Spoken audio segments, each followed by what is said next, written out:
गौरी पुत्र गणेश भगवान की जय। ओम नमः शिवाय। हरे कृष्णा। नमस्कार भक्तों, स्वागत है आपका संगीता धर्म सागर चैनल पर। हे प्रिय भक्तों, भगवान शिव और माता पार्वती का आशीर्वाद आप पर और आपके संपूर्ण परिवार पर सदा सर्वदा बना रहे। आज सावन का बड़ा ही पावन सोमवार है, तो आइए सावन के सोमवार की बड़ी ही पावन और पौराणिक दुर्लभ कथा का रसपान करते हैं। प्राचीन समय की बात है। वाशकल नामक गांव में बिंदुक नाम का एक ब्राह्मण रहता था। वह बहुत ही अधर्मी, दुरात्मा एवं महापापी था। उसकी पत्नी बहुत ही सुंदर थी। उसका नाम चंचुला था। वह सदा उत्तम धर्म का पालन करती थी, परंतु बिंदुक वैश्यगामी था। इस तरह कुकर्म करते हुए बहुत समय व्यतीत हो गया। उसकी पत्नी काम से पीड़ित होने पर भी स्वधर्म नाश के भय से क्लेश सहकर भी काफी समय तक धर्म भ्रष्ट नहीं हुई, परंतु आगे चलकर वह भी अपने दुराचारी पति के आचरण से प्रभावित होकर दुराचारिणी और अपने धर्म से विमुख हो गई। इस तरह दुराचार में डूबे हुए उन पति पत्नी का बहुत सा समय व्यर्थ बीत गया। समय आने पर बिंदु की मृत्यु हो गई और वह नरक में चला गया। बहुत दिनों तक नरक के दुखों को भोगकर वह मूढ़ बुद्धि पापी विंध्य पर्वत पर भयंकर पिशाच हुआ। इधर उस दुराचारी बिंदुक के मर जाने पर वह चंचुला नामक स्त्री बहुत समय तक पुत्रों के साथ अपने घर में रहती रही। पति की मृत्यु के बाद वह भी अपने धर्म से गिरकर पर पुरुषों का संग करने लगी थी। एक दिन दैव योग से किसी पुण्य पर्व के आने पर चंचुला अपने भाई बंधुओं के साथ गोकर्ण क्षेत्र में गई। उसने तीर्थ के जल में स्नान किया एवं बंधुजनों के साथ इधर उधर घूमने लगी। घूमते घूमते वह एक देव मंदिर में गई। वहां उसने एक ब्राह्मण के मुख से भगवान शिव की परम पवित्र एवं मंगलकारी कथा सुनी। कथावाचक ब्राह्मण कह रहे थे कि जो स्त्रियां व्यभिचार करती हैं, वे मरने के बाद जब यमलोक जाती हैं, तब यमराज के दूत उन्हें तरह तरह से यंत्रणा देते हैं। ये सारे दंड इतनी वेदना देने वाले होते हैं कि जीव पुकार पुकार कर कहता है कि अब वह ऐसा नहीं करेगा, लेकिन यमदूत उसे छोड़ते नहीं। ब्राह्मण के मुख से यह वैराग्य बढ़ाने वाली कथा सुनकर चंचुला भय से व्याकुल हो गई। कथा समाप्त होने पर चंचुला ने कथा सुनाने वाले ब्राह्मण से कहा कि हे ब्राह्मण, धर्म को ना जानने के कारण मेरे द्वारा बहुत बड़ा दुराचार हुआ है। मेरे ऊपर कृपा कर मेरा उद्धार कीजिए। आपके प्रवचन को सुनकर मुझे इस संसार से वैराग्य हो गया है। मैं बुरे विषयों में फंसकर अपने धर्म से विमुख हो गई थी। हे ब्राह्मण देवता, आप मेरे गुरु हैं, आप ही मेरे माता पिता हैं। मैं आपकी शरण में आई हूँ। मुझ अबला का अब आप ही उद्धार कीजिए। इस प्रकार विलाप करती हुई चंचुला ब्राह्मण देवता के चरणों में गिर पड़ी।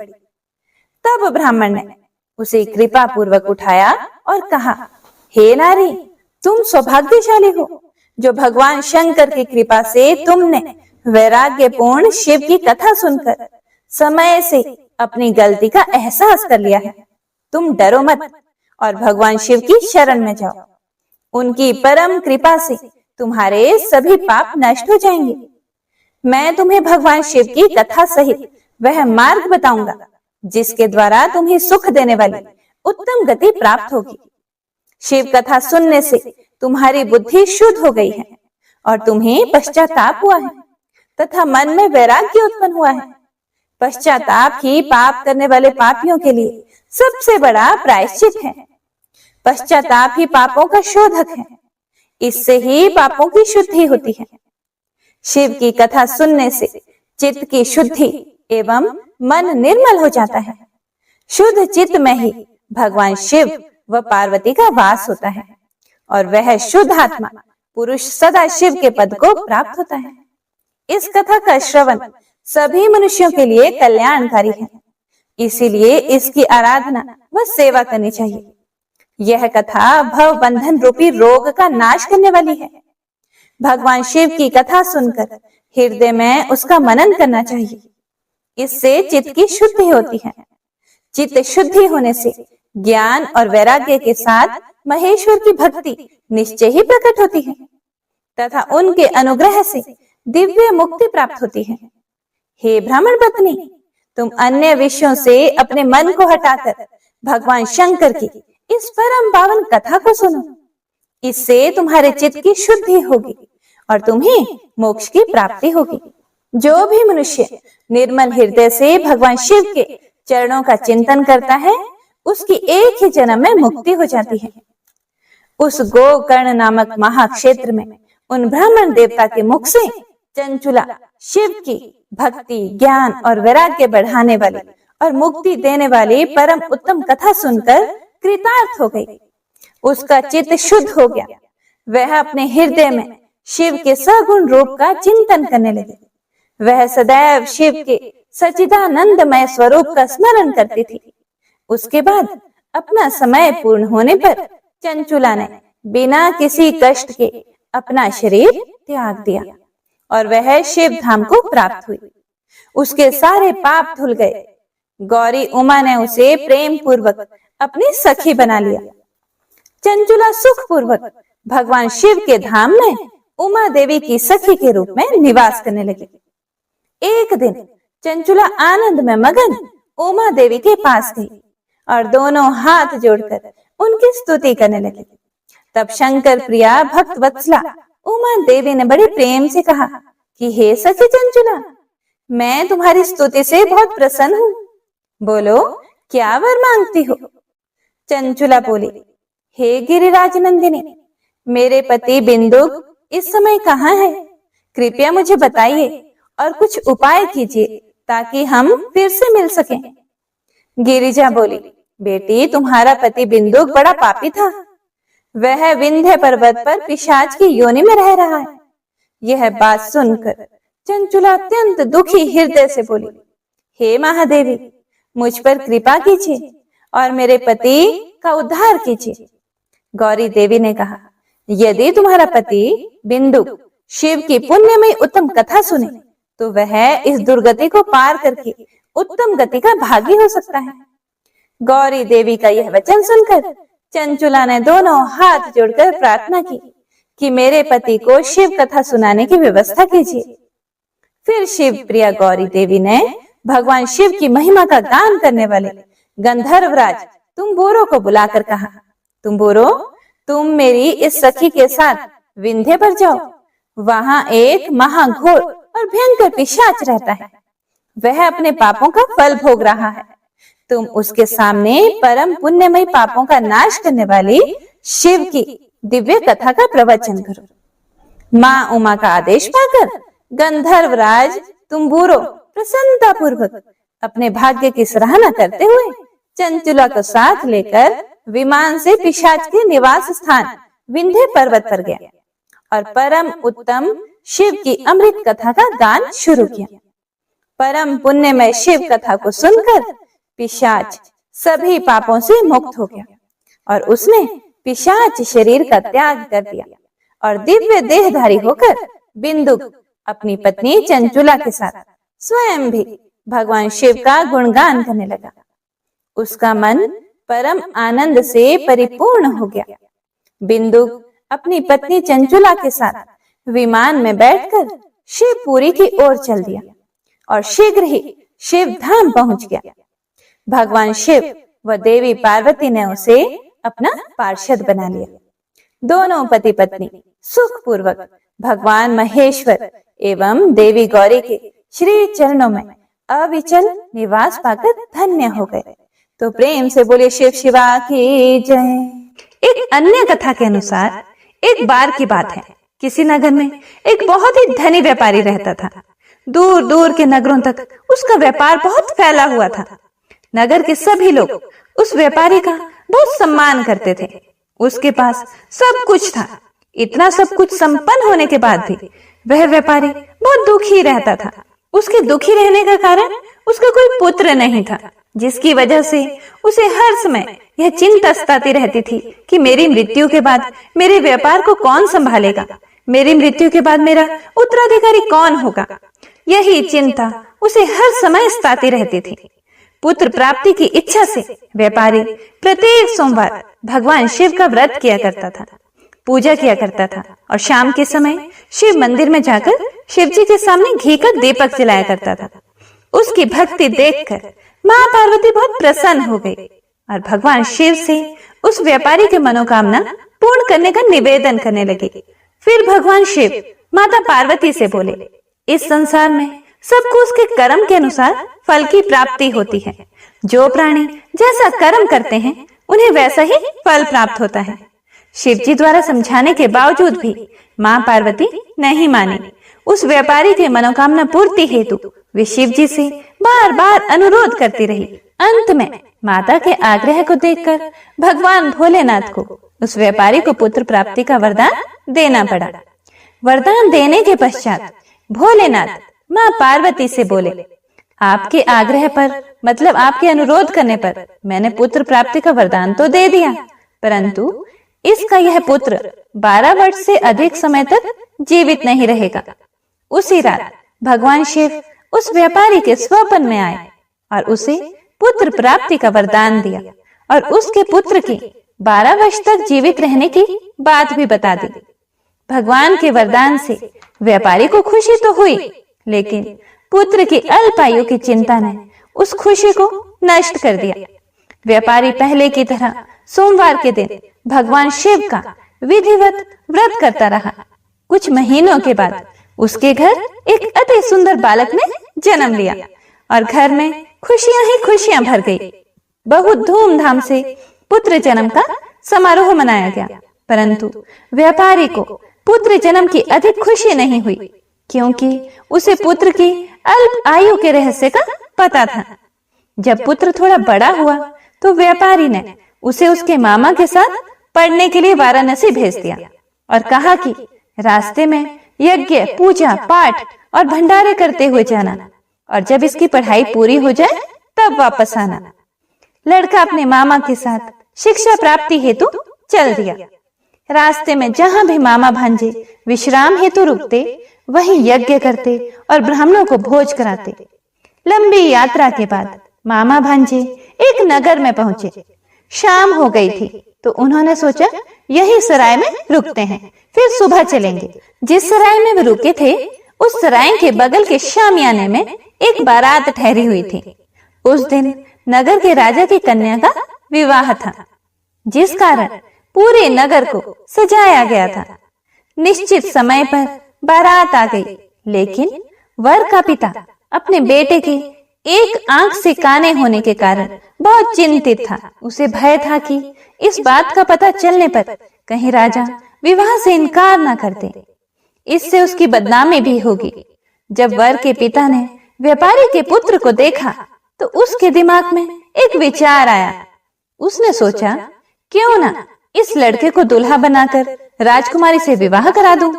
विवाह के बाद इसको धन देकर विदा कर दूंगा और राजकुमारी को अपने नगर ले जाऊंगा। यह सोचकर वर के पिता ने लड़के के मामा से इस संबंध में बात की।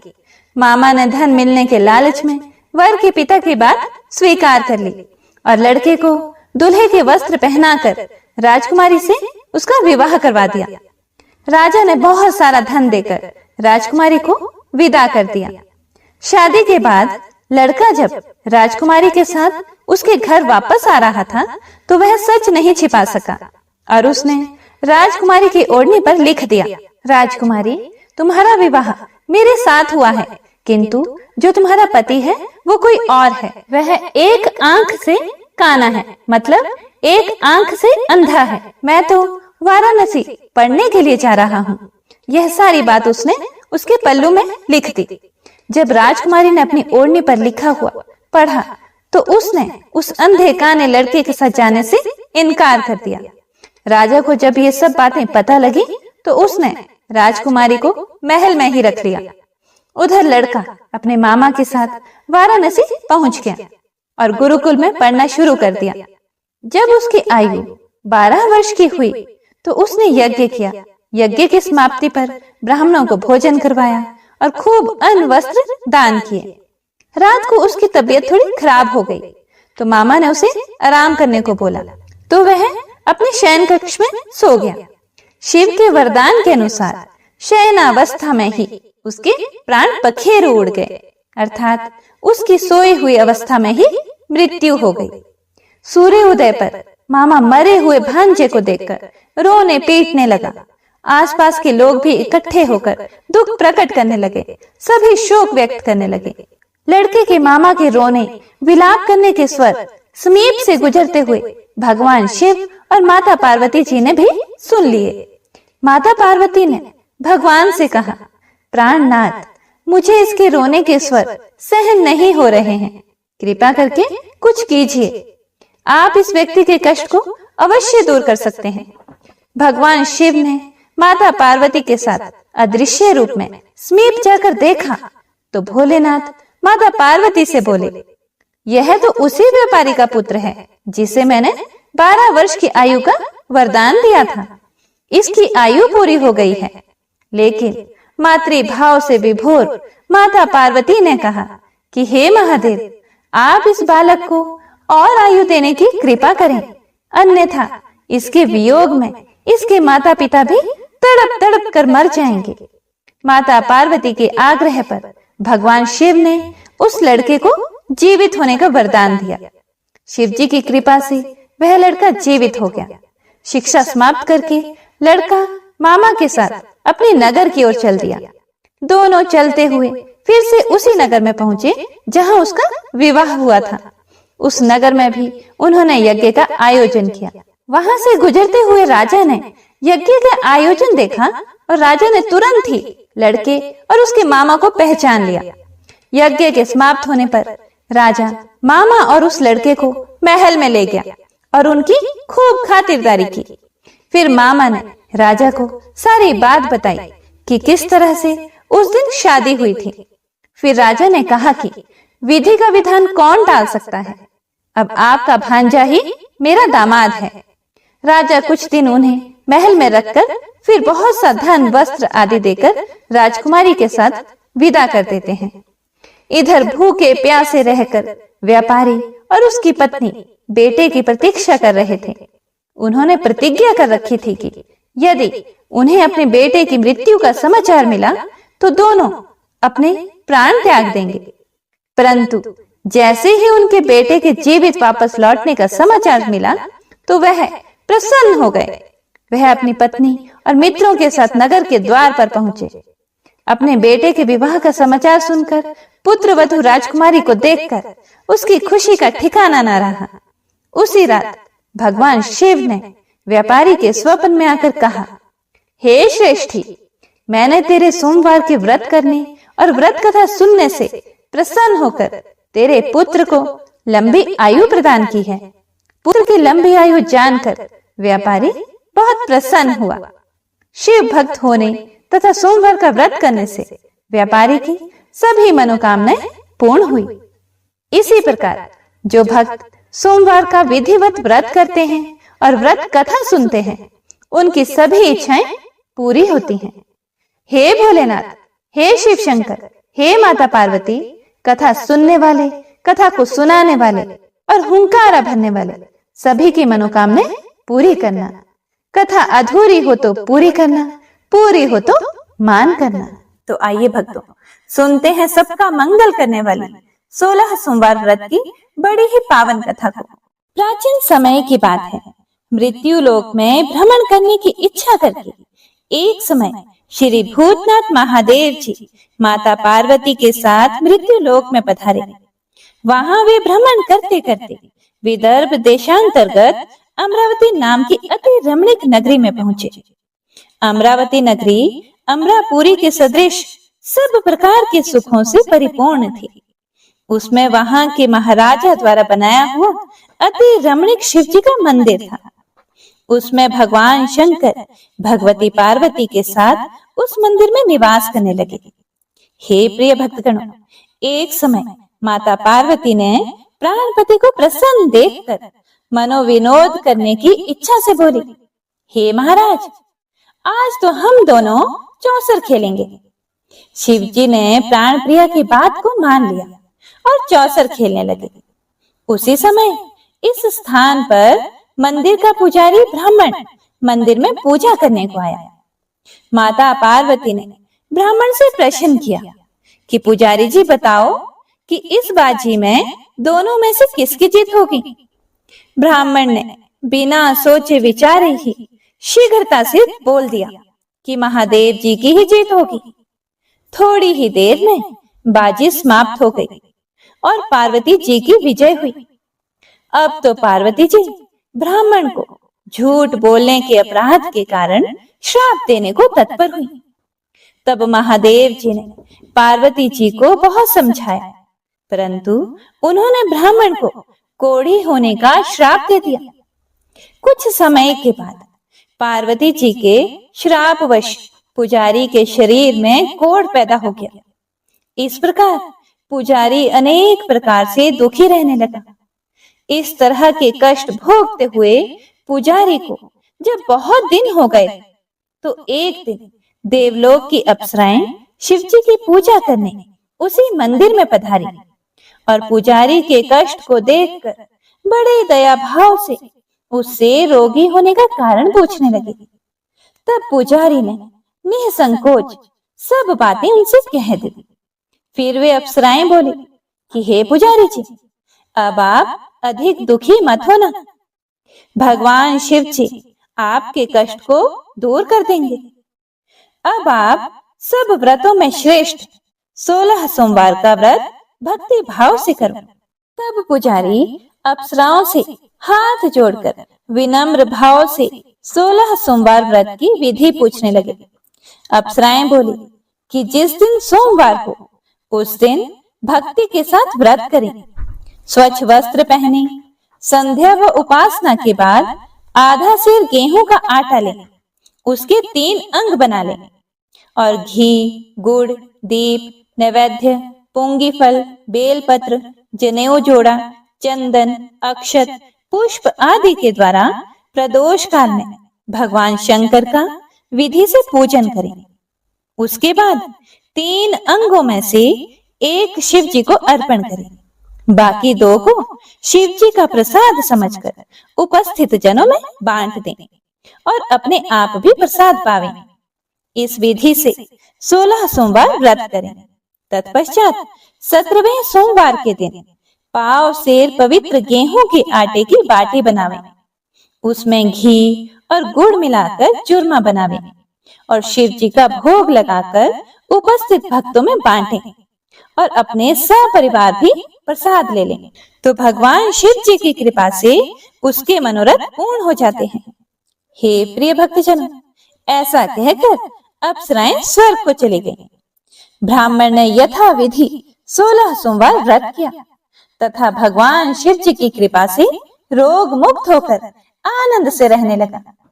कुछ दिन के बाद जब फिर से शिव जी और पार्वती उसी मंदिर में पधारे, तब ब्राह्मण को निरोग देखकर पार्वती माता ने ब्राह्मण से रोग मुक्त होने का कारण पूछा।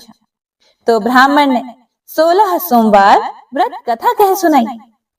तब तो पार्वती जी अति प्रसन्न होकर ब्राह्मण से व्रत की विधि पूछकर स्वयं व्रत करने को तत्पर हुई।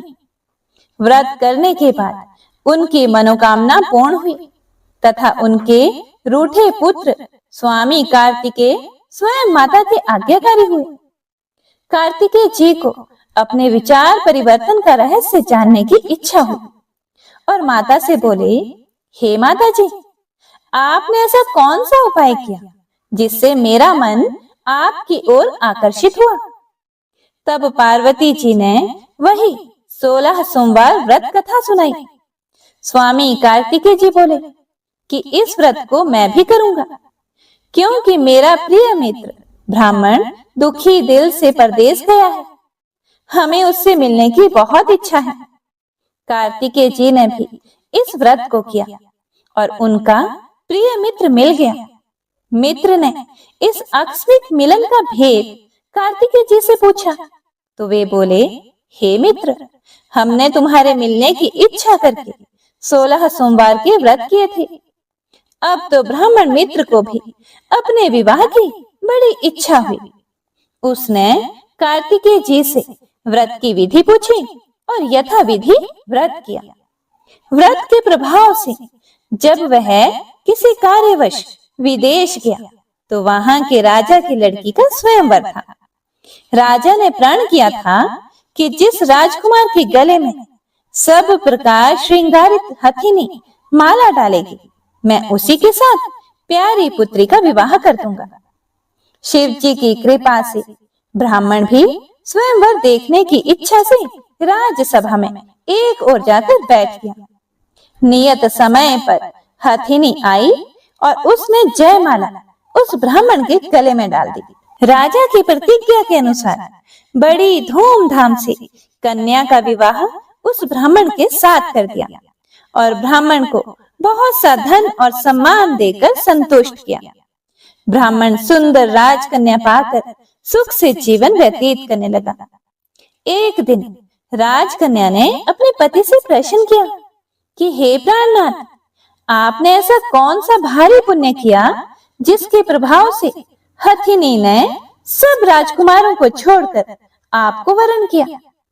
फिर ब्राह्मण बोला, हे प्राण प्रिय, मैंने अपने मित्र कार्तिकेय जी के कथनानुसार 16 सोमवार का व्रत किया था, जिसके प्रभाव से मुझे तुम जैसी स्वरूपवान पत्नी की प्राप्ति हुई। व्रत की महिमा को सुनकर राजकन्या को बड़ा आश्चर्य हुआ और वह भी पुत्र की कामना करके व्रत करने लगी। शिव जी की दया से उसके गर्भ से एक अति सुंदर, सुशील, धर्मात्मा और विद्वान पुत्र उत्पन्न हुआ। माता पिता दोनों उस देव पुत्र को पाकर अति प्रसन्न हुए और उसका लालन पालन भली प्रकार से करने लगे। जब पुत्र समझदार हुआ तो एक दिन उसने अपनी माता से प्रश्न किया कि हे माता, आपने कौन सा तप किया है जो मेरे जैसा पुत्र आपके गर्भ से उत्पन्न हुआ। फिर माता ने पुत्र का प्रबल मनोरथ जान के अपने किए हुए 16 सोमवार व्रत को विधि के सहित पुत्र के सामने प्रकट किया।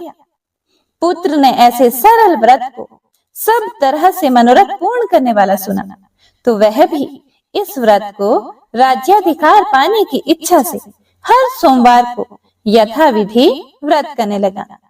उसी समय एक देश के वृद्ध राजा के दूतों ने आकर उसका एक राजकन्या के लिए वरण किया। राजा ने अपनी पुत्री का विवाह ऐसे सर्वगुण संपन्न ब्राह्मण युवक के साथ करके बड़ा सुख प्राप्त किया। वृद्ध राजा के दिवंगत हो जाने पर यही ब्राह्मण बालक गद्दी पर बैठाया गया, क्योंकि दिवंगत राजा के कोई पुत्र नहीं था। राज्य का अधिकारी होकर भी वह ब्राह्मण पुत्र अपने 16 सोमवार के व्रत को करता रहा। जब 17वां सोमवार आया तो विप्र पुत्र ने अपनी प्रियतमा से सब पूजन सामग्री लेकर शिव पूजा के लिए शिवालय में चलने के लिए कहा, परंतु प्रियतमा ने उसकी आज्ञा की परवाह नहीं की और दास दासियों द्वारा सब सामग्रियां शिवालय भिजवा दी और अपने आप नहीं गई। जब राजा ने शिव जी का पूजन समाप्त किया तब एक आकाशवाणी राजा के प्रति हुई। राजा ने सुना कि हे राजा, अपनी इस रानी को राजमहल से निकाल दे, नहीं तो तेरा सर्वनाश कर देगी।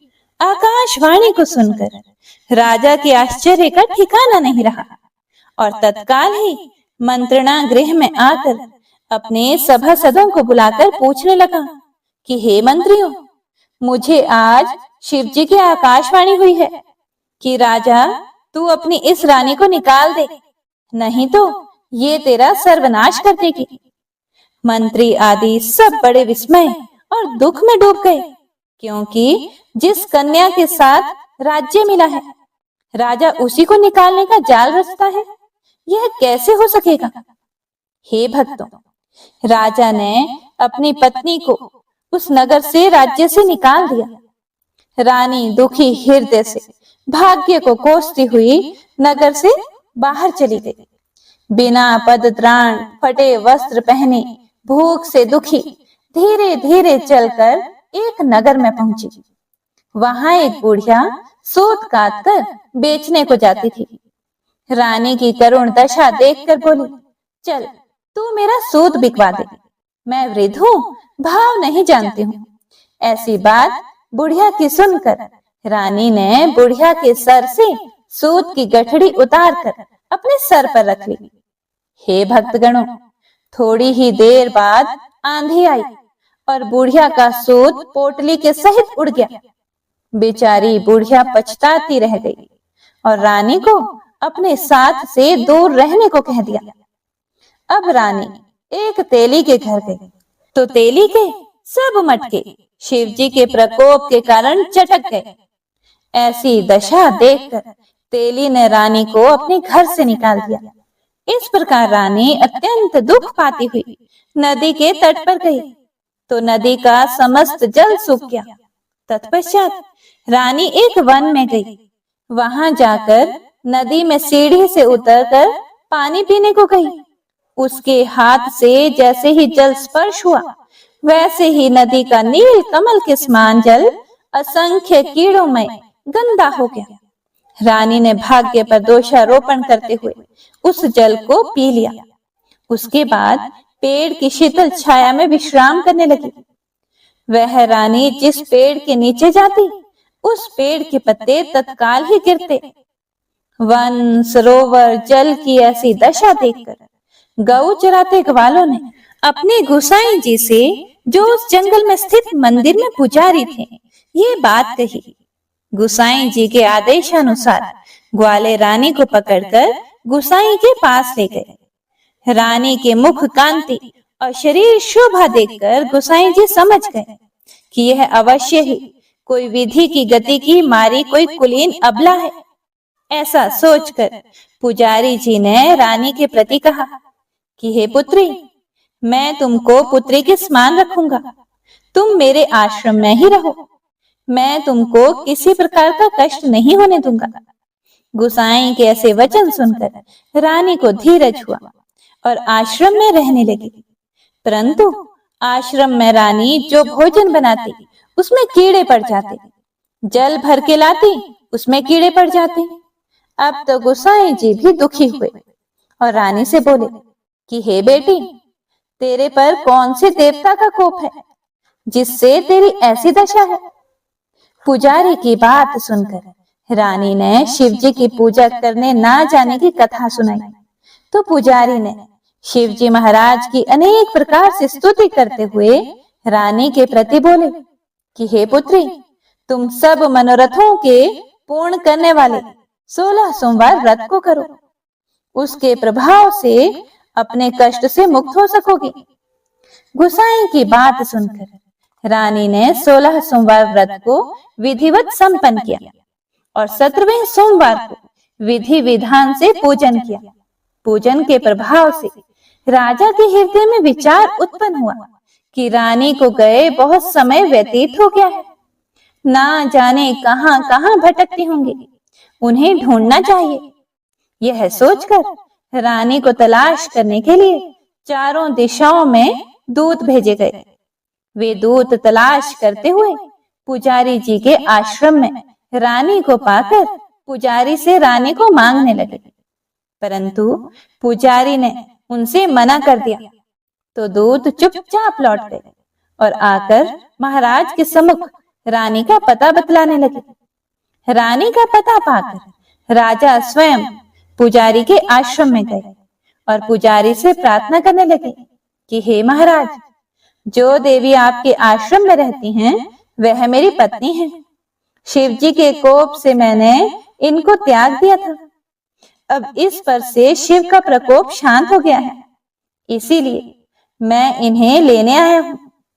आप इन्हें मेरे साथ चलने की आज्ञा दे दीजिए। हे भक्तगणों, गोसाई जी ने राजा के वचन को सत्य समझकर रानी को राजा के साथ जाने की आज्ञा दे दी। गोसाई की आज्ञा पाकर रानी प्रसन्न होकर राजा के साथ महल में आ गई। नगर में अनेक प्रकार के बधावे बजने लगे। नगर निवासियों ने नगर के दरवाजों पर तोरण व बंधनवारों से विविध विधि से नगर सजाया। घर घर में मंगल गान होने लगे। पंडितों ने विविध वेद मंत्रों का उच्चारण करके अपनी राज रानी का आवाहन किया। ऐसी अवस्था में रानी ने पुनः अपनी राजधानी में प्रवेश किया। महाराज ने अनेक तरह से ब्राह्मणों को दान आदि देकर संतुष्ट किया। याचकों को धन धान्य दिया। नगरी में स्थान स्थान पर सदा व्रत खुलवाए, जहां भूखों को खाने को मिलता था। इस प्रकार से राजा शिव जी की कृपा का पात्र हो राजधानी में रानी के साथ अनेक तरह के सुखों का भोग करते सोमवार व्रत करने लगे। विधिवत शिव पूजन करते हुए लोक में अनेकानेक सुखों को भोगने के पश्चात शिवपुरी को पधारे। ऐसे ही जो भी मनुष्य मन वचन कर्म द्वारा भक्ति सहित सोमवार का व्रत व पूजन इत्यादि विधिवत करता है, वह इस लोक में समस्त सुखों को भोगकर अंत में शिवपुरी को प्राप्त होता है। यह व्रत सब मनोरथों को पूर्ण करने वाला है।